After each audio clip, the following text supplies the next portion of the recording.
Hello, I'm Tom, your friendly neighborhood atheist. Recently I was down at St. Louis for the first ever Gateway to Reason conference that was held at Washington University. This was a first time conference, but it was a phenomenal success. They had a real powerhouse lineup of speakers, about 23 of them, so not only educators, people that are very involved in the atheist movement, but some scientific inquiry, and even some entertainers, which made the whole thing a lot of fun. Some of the big names that you might recognize are Seth Anderson of the Thinking Atheist, and Matt Dillahunty and Russell Glasser and Tracy Harris of the Atheist Experience. You might also know R.N. Ra, who is an educator and very well known YouTube blogger. And this is a chance to get not only to meet these people, but a chance to have conversations with them and find out how they got involved and what they're doing. But I took the opportunity to speak to a lot of these speakers and attendees, and even some of the people that were involved in putting this together and pulling the whole thing off. I want to share a few of these conversations with you, but I would really like to encourage you to attend one of these conferences. Not only do you get to meet these speakers, but you also get to meet a lot of the people that you know online, either through Facebook or Google or Twitter. And this is a chance to have some real camaraderie, to hang out, have a lot of fun, be with like-minded people, and just really, I just can't stress how much fun they are. So anyways, let's share these conversations with you, and I hope you enjoy.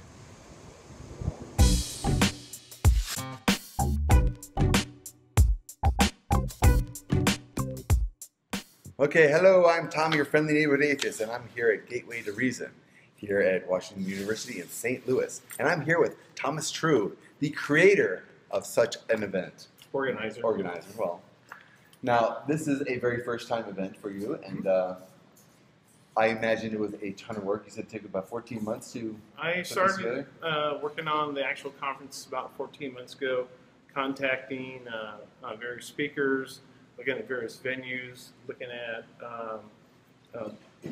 basic places, things to do, and all that kind of stuff. So it's been a real learning experience, and it's not perfect. I think most people are pretty happy with it. I think it went off very well so far. Yeah. Now, what made you want to do this? What made you want to create this event?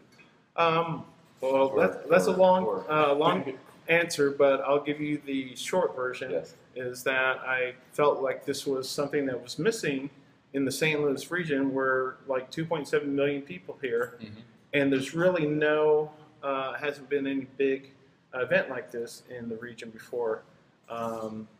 We have Skepticon, which is an awesome event in Springfield, and I encourage you all to go there. It's usually in November, and they put on a great event. I'm not competing with them, of course, because they have a lot more resources, and I appreciate everything that they do. I've been going since Skepticon 3.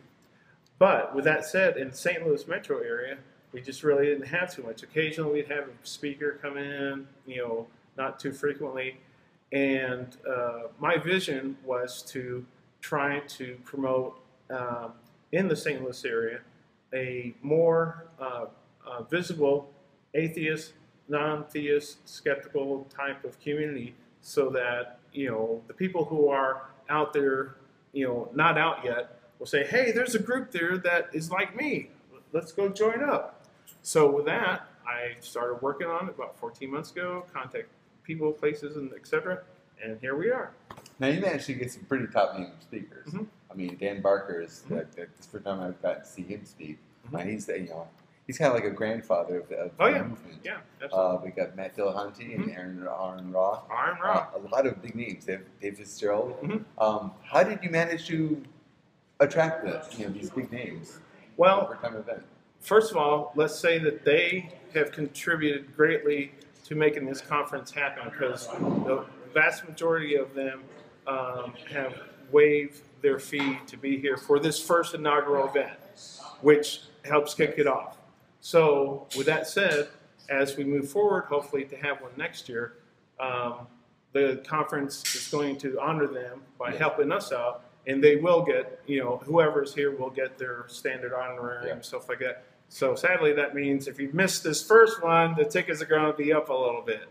So not a whole lot, but the idea is to keep it as low as possible for the quality of speakers here. Yeah.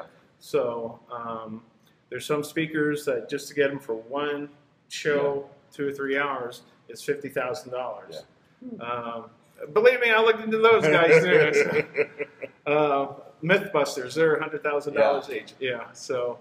Well, I know Skepticon wanted to get Bill Nye, but he's a little pricey for that.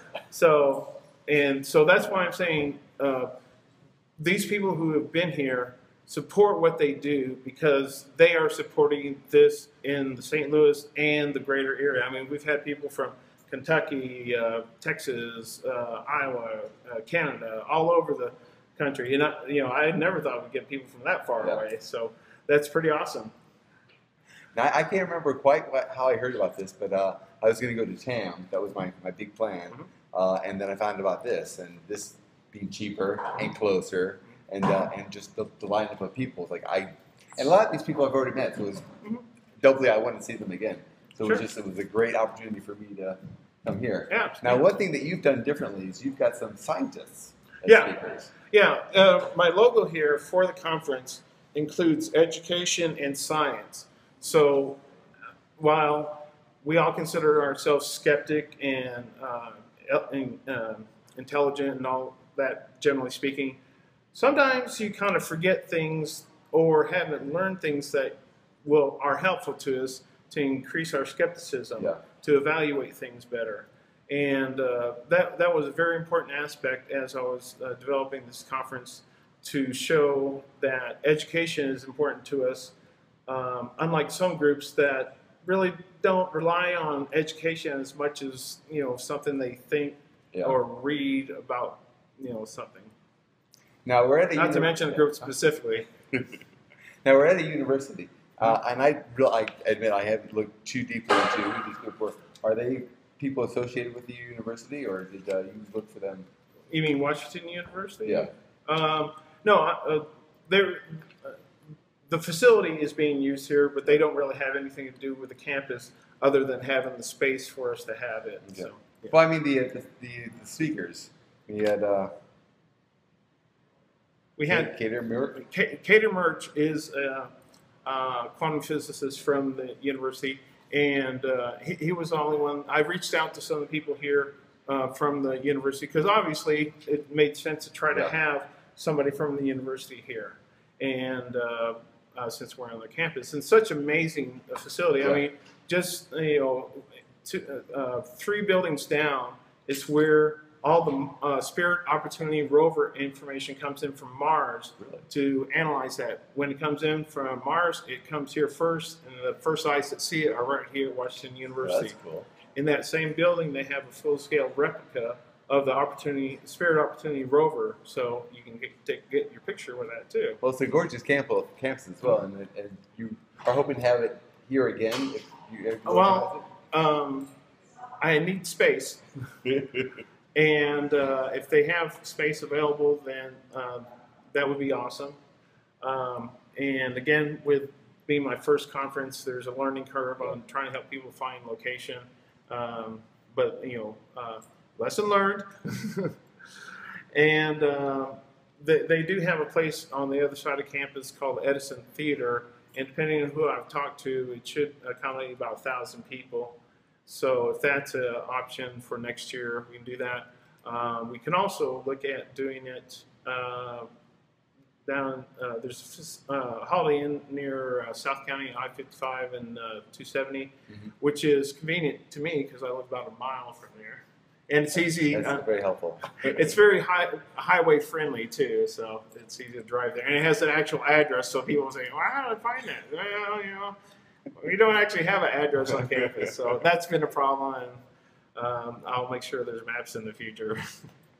Well, I've talked to a lot of people in the consensus that this has been a fantastic conference. Well, thank you. I mean, not only fantastic speakers, but it's gone pretty much without a hitch as far as what we can see. I know in the background there's things that I know Seth had a little bit of technical difficulty, but So that's to be expected everywhere. Well, I've tried to explain in my regular job. I do events every weekend, so smaller scale, of course, but I have to travel, prepare, plan, all that kind of stuff. And this is, people don't understand it, but this is just a large-scale version of what I pretty much do every week. I'm responsible for my promotion, sales, everything, advertising. So I'm used to doing the whole ball of wax. I haven't done the whole ball of wax. Yeah. And some amazing people have stepped up and helped me, and my hat is off to them totally. So, they are thanked in the front page here of the program. I'm sure I forgot a few people, especially some people who stepped up this weekend. So, this wouldn't happen without them. I'm just like a rudder. I'm pointing the direction, but we need a whole ship to get us there. So. Well, you've done a fantastic job, and I really appreciate it. Thanks. And I hope we get to do it again next year. Oh, I do too. And you should come. Thank you. Thank you. All right, awesome. I think that'll be good. Okay, now I'm here with Zoran Dobson. Hey. So, Zoran, what brought you here to Gateway to Reason? Oh, I found out about it at the American Atheist Convention. So it was a good time, and I follow a lot of the speakers on their podcasts and other formats, so I thought I'd come down. And I'm just in Chicago. So I'm also in Chicago. Mm-hmm. Howdy, neighbor. So, have you been to other conferences? Just the American Atheist Convention, and that's pretty much been my first conference, yeah. So I'll have to start somewhere. Uh-huh. Actually, this is only, I think, my 5th conference, and the other 2 were kind of small. Mm-hmm. My first one was PastaCon, Uh-huh. and had Neil deGrasse Tyson. And I was like, I gotta go. But so, what do you think of this conference? I thought it was a fun time. It's pretty laid back, but also you get a chance to see a lot of the people in the lineup for like you wouldn't believe that this is the first year it's going on. So some big names. Mm-hmm. Yeah. Now he's got some scientists also as speakers, which is pretty unusual for a thing like that. What do you think of that idea of having non-atheists, basically, traditional non-atheist speakers? I think it's an excellent idea to have people who aren't scientists, because you need to, science is also an important reason for why a lot of people become atheists, and science is the most reliable way we have of knowing anything. So I don't see why you wouldn't want to have a science to speak. There's a lot about scientists that I don't know, the science that I don't know, because I'm not expert and I'll enjoy learning about it, Very cool. Well, thank you very much, Zoran. All right, thank you. See you in Chicago. I know. I'm here with Russell Glasser, who is one of the hosts of the Atheist Experience and is one of the speakers here at Gateway to Reason. So, hi, folks. Russell, how did you find out about this? I, last year, was invited to be a speaker at the Secular Student Alliance in St. Charles, which is real close to here. Mm-hmm. And it was a pretty good turnout. I talked about skepticism in general, and Thomas True was in attendance, and he said, "We've got one unfilled slot for the Gateway to Reason conference. Do you want to be it?" And so I said, sure.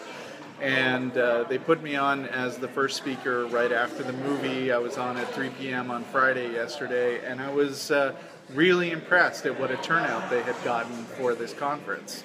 Yeah. I was going to say, as someone who knows you from the Atheist Experience, and I've seen you a lot there, and dealing with phone calls and dealing with people who were like, "What's wrong with you people?" You gave a really great speech, and it was Thank you. It was wonderful to see you really in your element, and you were it was a wonderful talk. Yeah, so I'm a software guy, which I don't talk about all the time on the Atheist Experience, but I've had a lifelong fascination with video games, and when the internet became a thing in the middle of my college years, I jumped right on it. I heard a lovely speech at a conference saying, a lot of people don't realize the impact that the internet is going to have on society. This was in the 90s, but this is up there with the invention of fire. Yeah. So I became a web developer, and I talked in my speech about how the growth of the internet has really opened the floodgates for more and more atheists to come out and fight against the sort of social norm, because in the spirit of competition, there's a lot more to be said for the side of science and reason than there is for just believing what your parents believed. Yeah. And then I moved on from that to talking about competitive games like chess and StarCraft, where being in the position of constantly being thrown against an enemy, the enemy is going to be your best possible teacher for the game. And so just like when you're arguing with Christians, it's important to learn and understand the other side's tactics and to figure out what's most effective for you to borrow so that you can play to win. Now, this is the first time I've seen you speak. Mm-hmm. Have you spoken at many? You were at American Atheist. Up until last year, I was not going to many conventions, but I've reached out. I have a little bit of envy for all the speakers that I see. I reached out to a lot of Secular Student Alliance groups. I got some talks in small areas of Texas, and then I got out here to St. Louis. I pitched a workshop for the American Atheist Convention, and I was lucky enough to get to do that workshop with David Silverman, who wanted to talk about his new TV channel, which the Atheist Experience is rebroadcast on like several times a day. And then I went to a conference in Los Angeles a couple months ago, and then this one. And I don't have anything lined up for the rest of the year, but I'm feeling good about all the connections that I've made, and I'm looking forward to many more conventions. Well, I'm sure everyone who saw you speak yesterday will be anxious to hear you speak again. I sure hope so. Now, this being a first-time conference, how do you think this went off? I had a hard time believing even leading up to this, I could definitely tell that this was a first-time conference because people were scrambling around, and it felt sometimes like they didn't know what they were doing at first. But like I said, the turnout was huge, and nothing has screwed up. Like, the equipment has worked fine, people showed up, the speaker lineup was amazing, and I'm not just saying that because I'm on it, and my friends Matt Dillahunty and Tracy Harris are also speaking here, but there are some big names that I love to watch, and every speech that I've seen has been great in the last couple of days. It has been a very impressive lineup. Yeah. Now, one of the things he did differently, he had one yesterday, or today, and two, I guess, tomorrow, scientists talking, which are not your typical fare for a conference like this. What do you think of that idea? I think science is great. I also know, I don't know if you're talking about P.Z. Myers in particular. No, here, let me see. I gotta look him up again. Because he has an unusual name. Kader Murik. Oh, I'm afraid I missed that one because I had a late lunch going on. Well, he talked about physics and, what was it? Oh. Yeah. I can edit this out. I think the atheist movement needs all kinds of voices because there are some people. First of all, I've seen some very entertaining talks by scientists. Yes. I have huge amounts of respect for people like Bill Nye and for Neil deGrasse Tyson and people who do public science talks. And while I didn't see Kader, I believe that speaking at events like this, he probably knows how to break it down for a lay audience, and every time you do that stuff, it will get better. There are a lot of magicians who are involved with the atheist movement. I am the most computer techie kind of person that I've personally ever seen show up to one of those conferences. I think you integrated that very well. Thank you. And I especially like the chart that basically showed the growth of atheism just kind of trickling up, and then it shot up, and you point out, when did the internet start? Same time as the internet, that's right. How convenient. Yeah. So, people have all different perspectives, and when you think about it, the actual subject matter that is just atheism is not that interesting. It's like, I think there's no God. Me too. Now what? Yeah, exactly.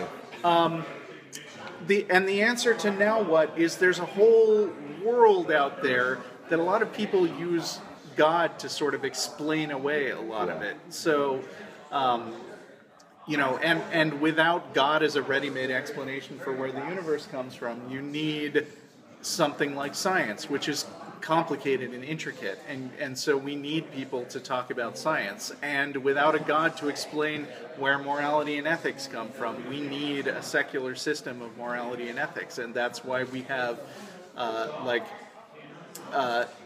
humanist speakers, and there are just all facets of life that give people enjoyment that aren't going to church. And so if I'm just going to go and talk about video games because video games are fun and make me happy, I think that is as relevant to atheism as any other topic. I agree completely.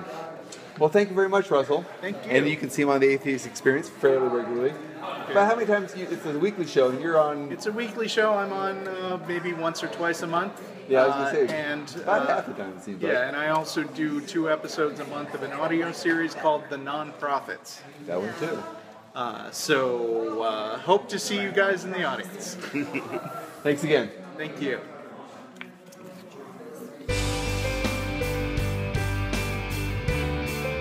That's something nice. Okay, I'm here with Joe Bartlett. Yep. Who has been to many conferences, a few I've met you at. Yeah. And this is the first ever Gateway to Reason. What do you think of it? So far it's been really great. I've had the opportunity to speak to Tom Shrew, who's organizing the event, and they've put together a really great time here. 23 speakers, old and new atheists, just a great, it's a great time. We just got done listening to Dan Barker, and it's been a great He's pretty time. much one of the grandfather of the speaking Absolutely speakers. Yes. Been doing it for quite a while. Yes, I think he said he came out in 1983 as an atheist, and he's done a lot with the Freedom from Religion Foundation, and it's just been great being able not just to listen to them speak, but actually get to hang out with them and bend their ear a little bit and tell them your own stories. Yeah. Now I've had a lot of familiar faces in as far as speakers go. We've also had some new people. We had some scientists on the agenda for speakers. Yeah, well, science has always been a big part of the skeptical movement, so it's part of our whole process is questioning things and seeking to find out the truth about society. So it's great to hear just some of the leaders in the field and that are coming out and saying great things. Yeah. Now, having been to some of the bigger name events, conferences, how do you think this one compares, especially as a first time out? Yeah, it's actually pretty impressive what they've done here. It was a very small group of people who put together this event, and I wouldn't say that it's been a flawless, but it's definitely been a very relaxed and very family atmosphere, I would say. Say Pasticon and Skepticon were not flawless either. Yeah, no, so, but I think that it's definitely a great stepping off point, and something that they're going to have to work really hard to top. Yeah, it's going to be hard to top this one. Yeah. Well, hopefully there'll be a next one. Yep. Anyways, thank you very much. Thank you, Tom. There we go.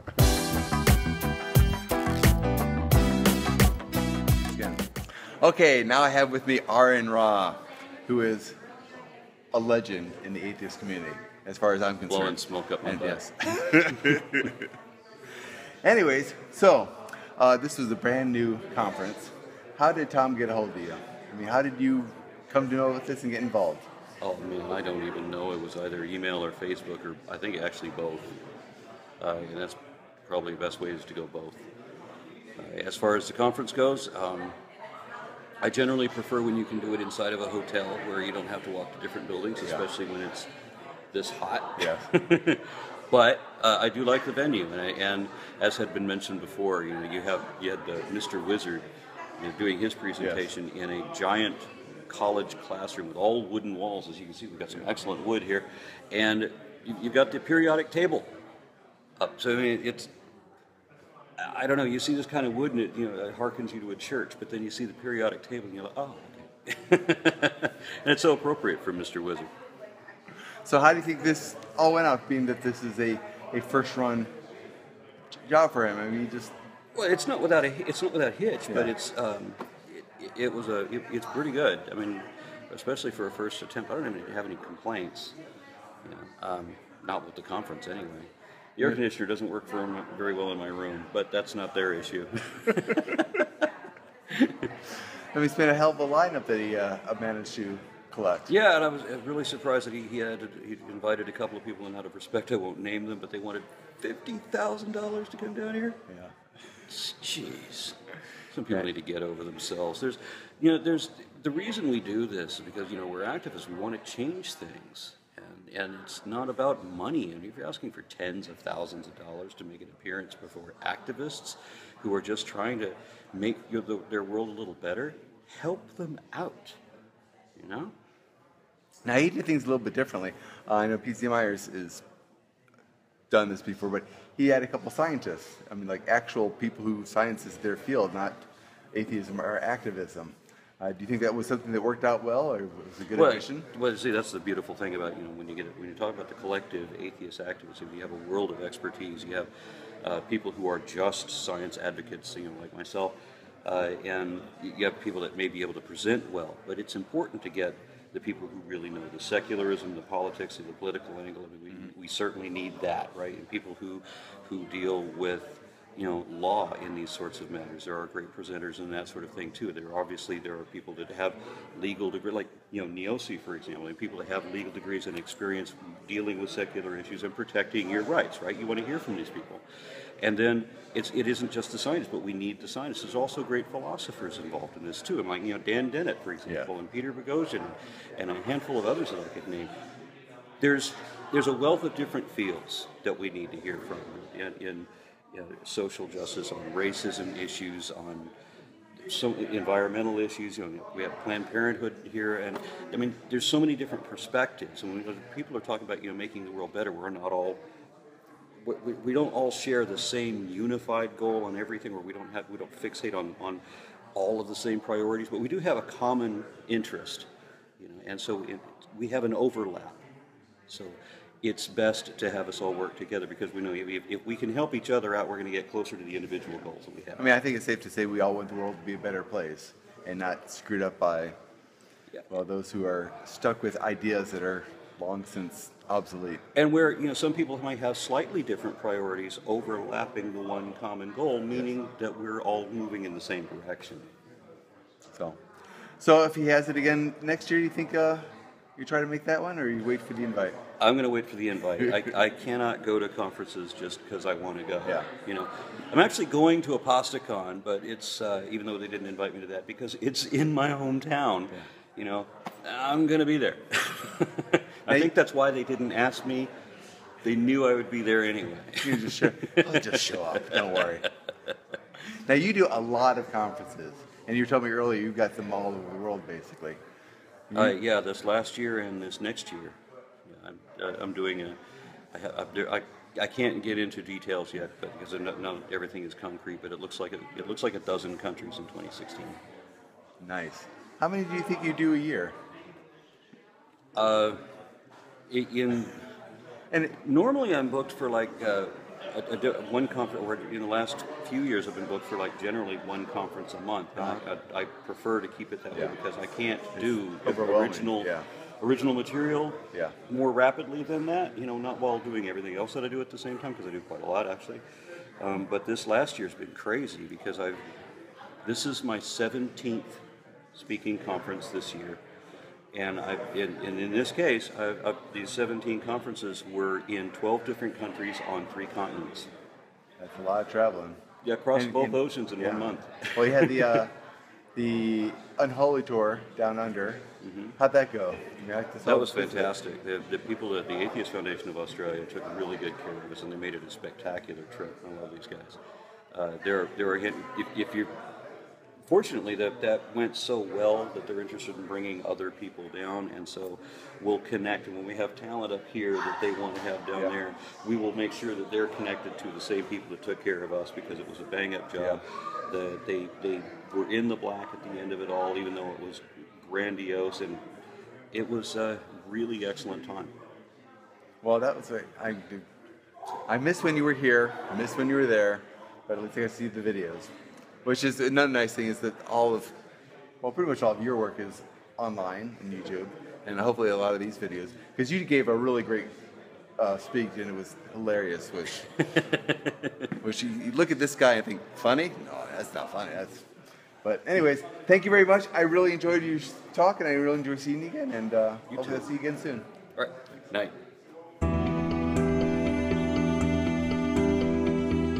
Okay. Okay. Now I'm here with Carol S.E. Crystal S.E. Crystal S.E. Yes, sir. Just one time, I will get a name correct. Once, eventually, before this is all over. No, I think I got Thomas's name right. Oh. Anyways, Tom, I mean, how could I screw that up, right? So what is your involvement with Gateway to Reason? Well, I was looking for some kind of organization in St. Louis. I often watch the Atheist Experience, which is done through the ACA of Austin, and I thought, well, I wonder if there's an organization in St. Louis like that. And I started looking up meetup groups, and I saw that there were a lot of different meetup groups. And then on one of the episodes, Russell Glasser happened to say, hey, I'll see some of you at the Gateway to Reason in St. Louis. And I was like, St. Louis? I live in St. Louis.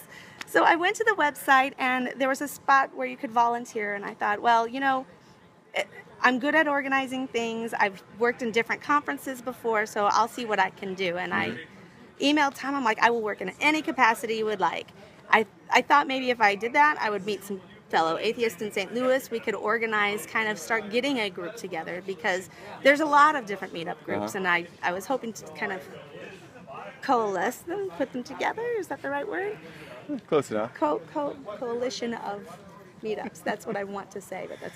So Edit that, make that sound better yes. later. I've seen you very involved in the background. Yeah. So you've been doing lots of stuff. I have. My involvement has been picking up, retrieving presenters from the airport, because I live right by the airport. I worked on registration.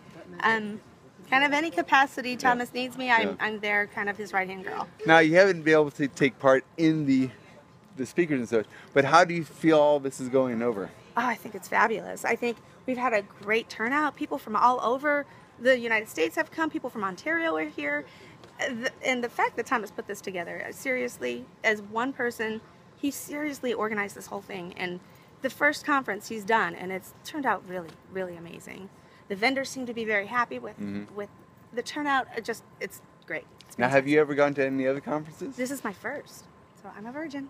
Virginized. Woo! Well, I've been to a few, and this really has been fabulously put together. Yeah. The speaker lineup has been unbelievable. It's everyone I've talked to has been like, I cannot believe this is a first-time event. Right.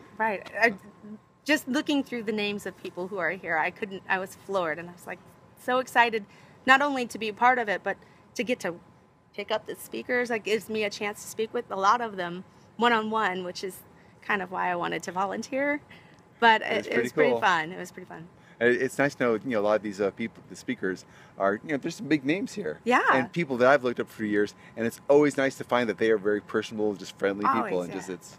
Absolutely, right. Well, thank you very much. I appreciate it. Thank you. All right, take care.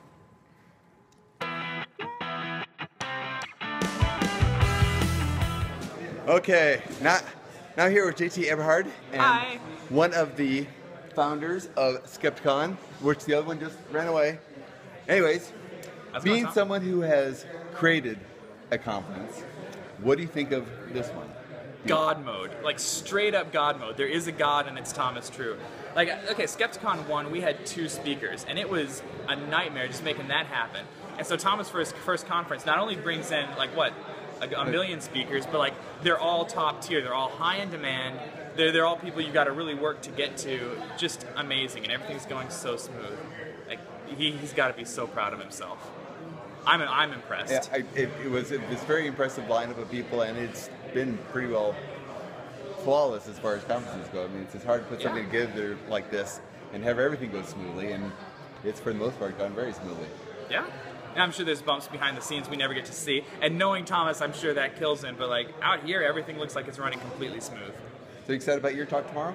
Tomorrow, right? No, I get my talk this morning, Tom. Oh. And I was there too. There was a VIP party last night, and drinks happen. What yeah, can you drinks do? happened, and was there late. But we were there for your speech. talk. I remember seeing you. Like he's not just covering; he really was there. It was fun. It's a talk I've given before, but haven't given in a while, and it's one of my more enjoyable talks. Yeah. It's one I can give free form without eyes on the laptop. I just walk around and rant about whatever's pissing me off. So it's good. Anyways, thank you very much. Hey, thanks for having me. Yeah. And look forward to Skepticon 8. I'm assuming you'll be there as well? Yeah, I don't know. I'm not at Skepticon. Oh, this year? Skepticon? Yes. No, they're having all new speakers. I'm not speaking this year. No? Yeah, right. Oh, man. It's okay. It's okay. It'll be great. I have no doubt. Cool. Well, thank you very much. Take care of yourself.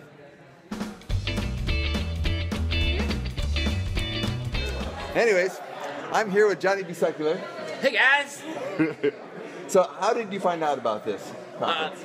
The Gateway to Reason conference was on secular.io. The website had little upcoming events, and I was like, Missouri? Oh, that's like a 9-hour drive, but... And then I looked at the speaker list, I was like, I have got to go. Yes, it was a phenomenal speaker list, especially for a first-time conference. Absolutely. Now, how impressed are you that this is a first-time conference? First time out of the gate, they've got this going on. I did not know it was a first-time conference until maybe halfway through the day somebody mentioned that. I was like, are you kidding me? And then I've learned that there's this one guy, Thomas True, is organizing the entire thing, and I'm like, how did he, I mean, what did this guy have to do to get all of these speakers in one location at a first-time conference and then run it so smoothly? It's been incredible. It's gone very well, I think. Absolutely. So how many other conferences have you been to? How many things have you done? Oh man, this is probably my 5th conference.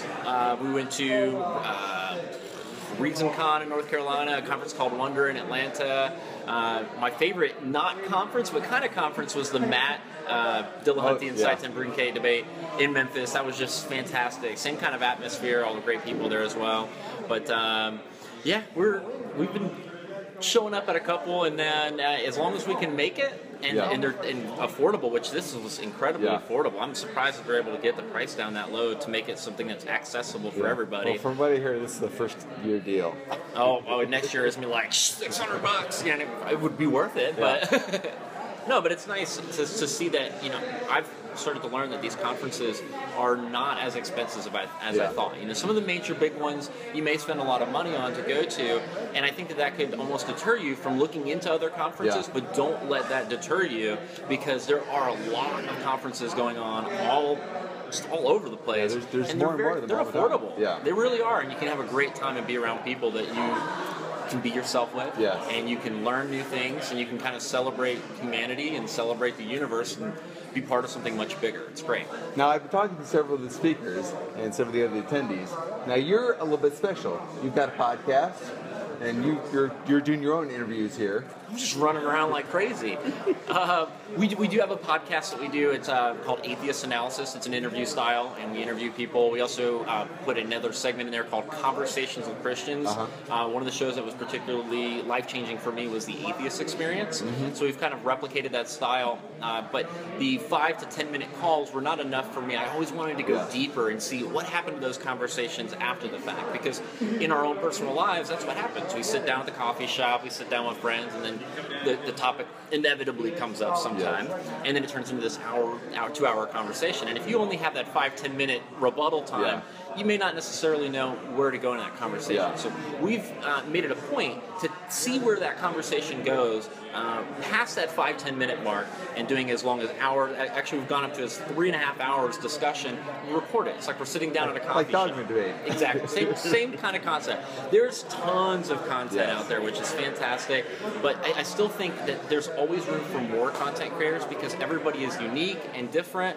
And I would hope that even though we try to make everything look really nice, we would never discourage somebody from putting that out there. And I mean, I think putting content and creating content is one of the most important things we can be doing in the secular community right now to make a difference. Now, as someone who is also a content creator, that's been one of my aims, is to encourage other people to basically create content and just put it out there. You have to shake them. And then that usually... No. Well, it's kind of true. I've been kind of hinting to some of the people, would you like to have one of the speakers be someone like, say, Jacqueline Glenn, who is a big content creator, basically encouraging other people to become content creators? Absolutely, of course. Or maybe somebody who's a little less well known, to somebody like yourself, who is very enthusiastic about encouraging people. Enthusiastic, well known, not. You're that guy. But anyways, I just became an atheist yesterday, so. hey, no one takes it in. Some guy was handing me cards, and And speaking of cards, it was blank. what do you believe? Don't worry about it. Well, Do you know where you go when you die? Nowhere. Don't worry about it. It's not important. It's convenient. Well, Johnny B. Secular, Thank you very much. Thank you. Appreciate it. Thank you. Yeah. Anyways, I'm here with Tracy Harris, another member of the Atheist Experience. So Tracy, how did you come to be here at Gateway to Reason? I got a contact from Thomas True, who's organizing the event, and he asked if I would be interested in supporting something that he was working on. I think this is the first year they've done it. Mm-hmm. So he was developing the convention. He said he wanted to do Gateway to Reason, and would I be supportive of that? And I said, why don't you start working on it, make some contacts, get some things a little more solid, and then get back with me. And if it looks like this is something you're going to go forward with, we can talk about what you'll be doing, and maybe I can help with that. But Mm-hmm. you know, just give me some more information when you have that. And yes, I'm interested. And so he did get back with me later when it became more of a solid, and then there were a lot more people lined up. He had done a lot more work on it, and it was a lot more finalized. Mm-hmm. And then it just developed from there. And I think for a first-time conference, he's done a heck of a Yes, job. There's a it's huge amazing. turnout, and I'm real curious how many attendees, to hear the final counts on how many attendees, because there's a few speakers who have said that this is the largest audience that they've Really? spoken to. Yeah. And so I don't usually do the conference circuit, so for me it doesn't mean anything for me to say this is the biggest crowd I've ever spoken to, even though they did sell out at ReasonCon. Yeah. So I know that Yeah, ReasonCon I really wanted to go to, and I went to see you, but just couldn't swing it. And okay. But so I mean the venue at ReasonCon sold out, but it was a Yeah, smaller venue. yeah. This is obviously a much larger Yeah. venue, and he's drawn quite the crowd, and the lineup of speakers is unbelievable. Unbelievable. I was very impressed. I was actually wanting to go to TAM, and more people. I know a lot of people here, so it was a bigger draw for that reason, and just the lineup was fantastic. So obviously you're fairly impressed. I know you spoke at ReasonCon. Yes. Have you done many speaking engagements of this type, or Not mostly really. just the show? I did some smaller association and group meetup talks at a circuit that they do in California. It's a very sort of well organized group thing where they have people come out, and then the groups share the expenses, and they sort of shuttle you around, and you do the talks there. And I was invited to do that, and they Matt Dillahunty had participated in that before, and said, "Oh, it's a great experience. You should consider it and go and do it." And so I told them I would do that. And I've done a few. I did ReasonCon again this year. Yeah. This is the second year I did it, and the second year they've held it. And then I have, I think, another thing coming up in Canada in September. So weirdly, last year I agreed to do ReasonCon just because they asked me, Yeah. and it was a new startup conference as well. And I just thought, yes, I'll be supportive if you're looking for speakers and you don't have, I don't know what your budget is. Yeah. And so I try to be supportive, and I try to be helpful, especially with small community groups. And with a new conference, I thought that would be helpful. And then then this year, all of a sudden, I got a few more invitations to come and talk, which is really not normal for me. Yeah. I don't normally do the speaker circuits, I guess. So for me, I'm more behind the camera, or in front of, I guess, the camera, but not in We're front of on an stage, audience. yeah. And I mean, I'm fine Yeah. talking to an audience. Yeah. I don't have a problem with it, and I'm not nervous about it. Or if people ask me, like, "Are you nervous?" and I'm like, "Not at all. It's just a conversation with some people." Yeah. But yeah, I don't normally do this, and this year for some reason I got a lot of requests. Well, the growing popularity of atheism, I guess. Yeah. Now, it was interesting that there's actually 3 of you from the show here. Have there been this many people from the show at an event like this before? I know that me and Jen Peoples and Beth Presswood, she's a very less frequent co-host, but has co-hosted the show, and we did a panel. And Linnea Glasser was there as well. Oh, don't want to leave out Linnea. So there was 4 of us that were at the American Atheists. I think it was the American Atheists 50th anniversary where we did a panel. But I could be wrong. Now you know it's like I guess I don't do this.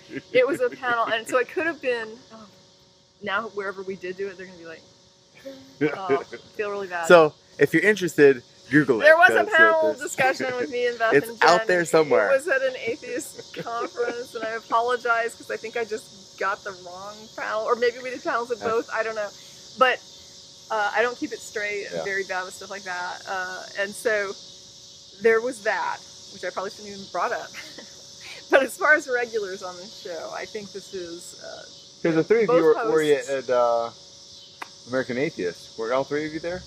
Well, no, I wasn't Or- speaking. I mean, this is Yeah. Matt is American Atheist 50th was in Austin. Yeah.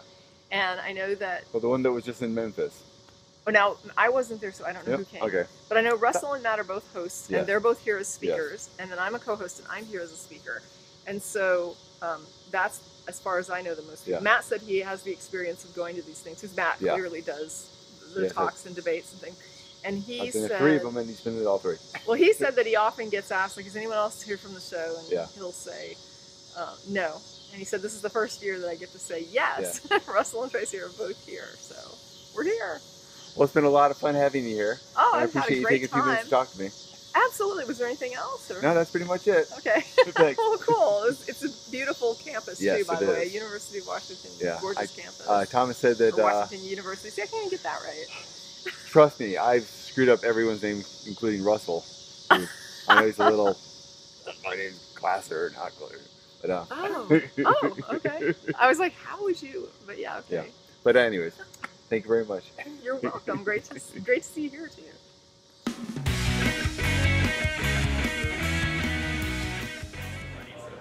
Okay, camera is there. Now I'm here with Lawrence Ufa, who this is. How many conferences have you been to? 2 now.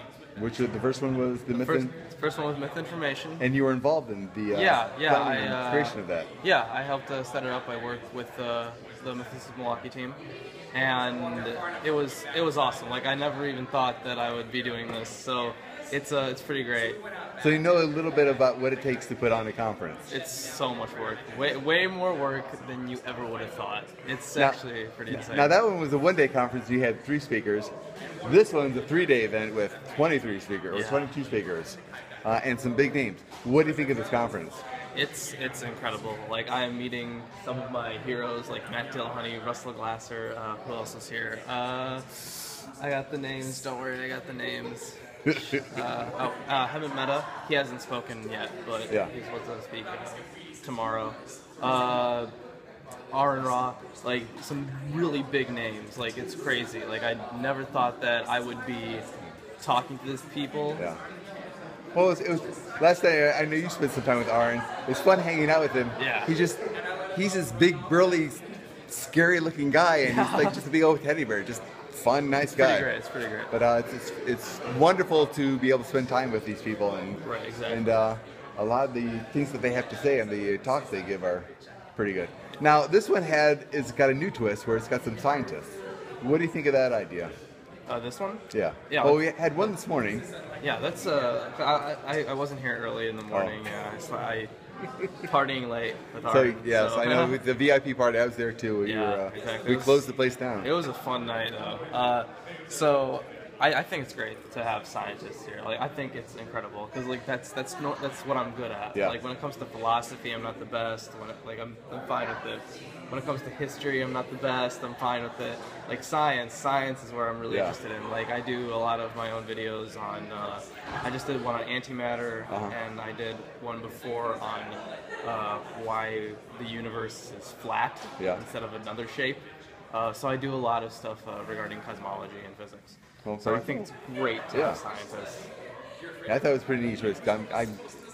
I tend to think atheists tend to be more scientifically, not so much minded, but they think about it more.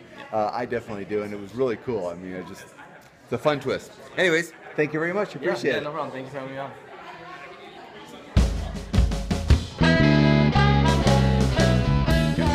Hey, I'm here with David Fitzgerald, who is would you consider yourself a scholar? Scholar puts it strongly. I mean, yeah, but let's say an author and be safe. He's a speaker here at Gateway to Reason. And how did you get to be invited to be here? I talked to Thomas True, the founder of this. Actually, he talked to me. We've seen each other a lot at places like Aposticon, Skepticon over the years. And so when he told me about it, I was super excited about it, and I was really honored and glad to be part of the first one. And that's the inaugural, conference. It's awesome, and I can't believe it's the first one. I know. This was so well done, so flawless. It feels like they've been doing this for years. They made it look easy. Well, I guess he's had a lot of, not so much practice, but a lot of good examples to follow. There you go. I mean, Skepticon has been a growing thing. Absolutely. I know JT had they started very small, and they've got only 8 conferences. It's massive, yeah. Huge. It's a great time to be an atheist, man. So yeah, I think you enjoy yourself. Having such a blast here. Can't wait for next year already. How'd you like the VIP party? Loved it. That was fantastic. It's pretty cool. It's at a bowling alley, which is a little unusual. Yep. Now, there has been a great lineup here for this. I mean, just some top names. Yeah. One thing he's done differently is got some scientists as speakers. That was What do you think of really that cool. idea? I thought that was brilliant. I mean, it's always great to hear somebody like Matt Dillahunty and Sarah Moorhead and JT Everhart. Dynamite stuff. But bringing it into more inclusive into stuff that we're not going to hear at other conferences. Hearing about physics, hearing about science, the time and quantum mechanics today. That was mind blowing. It's anything you find in religion. I know, it's very cool. With the added bonus of it not being bullshit, Yes. that was fun. Yeah, it's people often consider atheists as being more scientifically minded or scientists for some reason, but And it would be nice if it was true. I mean, it's kind of true, but it's being an atheist is so much more about just the way we look at the world and the way we enjoy the world and celebrate the world, and that's something to be said as well. Dan Barker just gave a really great speech. Wasn't he on great? this. Yeah. Hopefully I can catch him too, but thank you very much. I appreciate it. I appreciate you talking to me, Tom. Take care. See you again soon. See ya.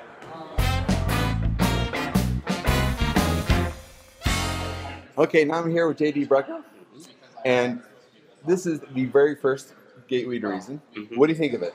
I love it so far. It's my first conference I've ever attended. I'm very happy that I get this is my first conference as well as it being the first Gateway to Reason. And I like that it's close to home. It's only about 4 hours away. It's the closest conference I could find in my area, and I really hope they continue to do it. Now, this being your first one, what made you come to this one? Location and price. It's very reasonable, and the lineup is amazing. Now, have you been following at all any of these speakers? I mean, are you familiar with any of them? Yeah, for about 4 years I have. So this is the first time I've actually got to meet a lot of them too. Yeah. Like the only other event that I ever went to was the Sci-10 Dillahunty debate. Yeah. And that was fun. But I like this. It's a hell of a lot better. Yeah.